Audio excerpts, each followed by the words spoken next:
আন্তর্জাতিক নারী দিবসে সিপিএমের মহিলা সংগঠনের মিছিল আটকালো পুলিশ। এসএন ব্যানার্জি রোড থেকে কলকাতা পুরসভা পর্যন্ত মিছিল ছিল গণতান্ত্রিক মহিলা সমিতি। রফি আহমেদ কিদুবাই রোডে মিছিল আটকানোয় পুলিশের সঙ্গে বচসা ধস্তাধস্তি হয়।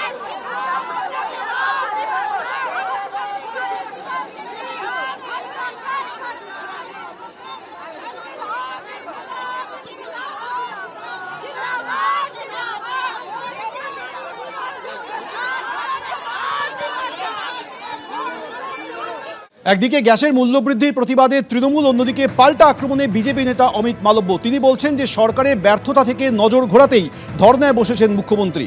15 বছর ক্ষমতায় থেকে সুশাসনের কিছুই দেখানোর নেই মমতা বন্দ্যোপাধ্যায়ের। 2014 সালে ভর্তুকি ছাড়া গ্যাস সিলিন্ডারের দাম ছিল 1240 টাকা।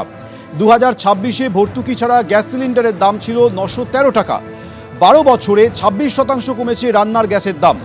দিল্লিতে পেট্রোল 94 টাকা 77 পয়সা লিটার, ডিজেল লিটার পিছু 87 টাকা 67 পয়সা। কলকাতায় পেট্রোলের দাম 105 টাকা 41 পয়সা প্রতি লিটার, ডিজেলের দাম 92 টাকা 2 পয়সা।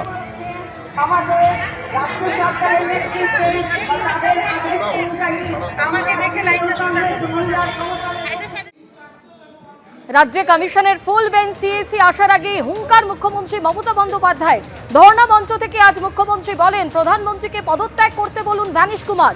পশ্চিমবঙ্গে সবচেয়ে বেশি ভোটারের নাম্বার, ভোটের আগেই ভোট করে দিচ্ছেন, তাও পারবেন না।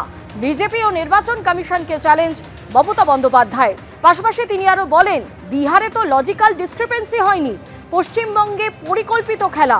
আক্রমণে মুখ্যমন্ত্রী। একযোগে বিজেপি ও নির্বাচন কমিশনকে চ্যালেঞ্জ ছুড়ে দিলেন মুখ্যমন্ত্রী মমতা বন্দ্যোপাধ্যায় তার ধর্ণা মঞ্চ থেকে। ধর্মতলায় মেট্রো চ্যানেলে আজ ধর্ণার তৃতীয় দিন, আর সেই মঞ্চ থেকে আজ বিজেপি ও নির্বাচন কমিশনকে চ্যালেঞ্জ ছুড়লেন মুখ্যমন্ত্রী। তিনি বললেন, প্রধানমন্ত্রীকে পদত্যাগ করতে বলুন ভ্যানিশ কুমার।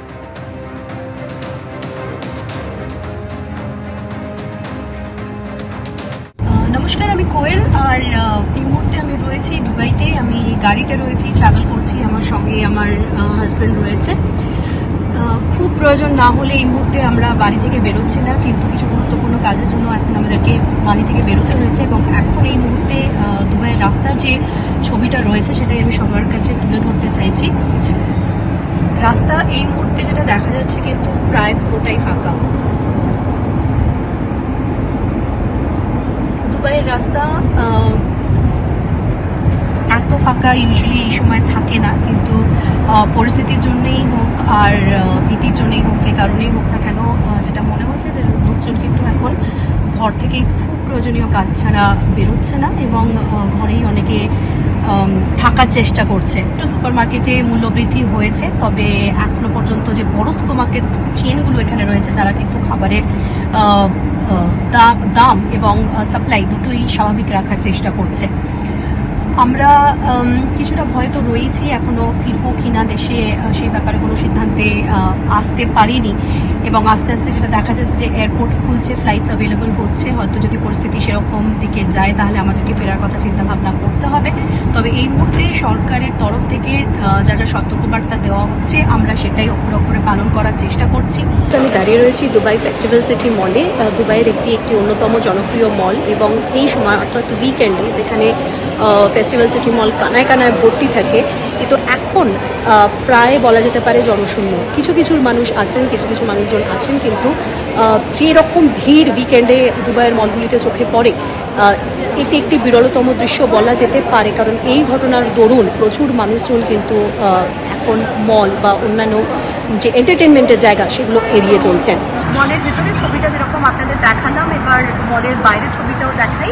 আমাদের সামনেই যেটা রয়েছে সেটা হচ্ছে ফেস্টিভ্যাল সিটি মলের ট্যাক্সি স্ট্যান্ড। আজকে উইকেন্ড এবং এই সময় প্রচুর মানুষ এখানে আসেন, তারা বিনোদনের জন্য আসেন, কেনাকাটি করতে আসেন, খাওয়া দাওয়া করতে আসেন এবং এখানে ট্যাক্সিগুলোর লাইন লেগে যায়।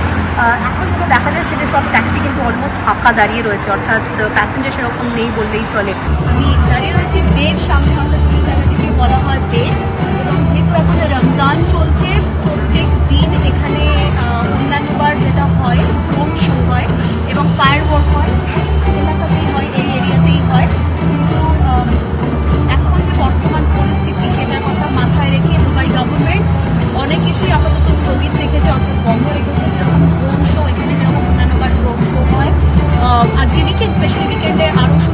হয়, ফায়ারওয়ার্ক ডিসপ্লে, রোড শো, সবকিছুই।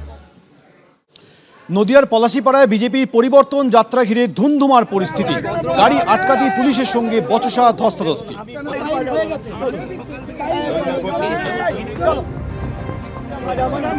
এবিপি আনন্দ, এগিয়ে থাকে, এগিয়ে রাখে।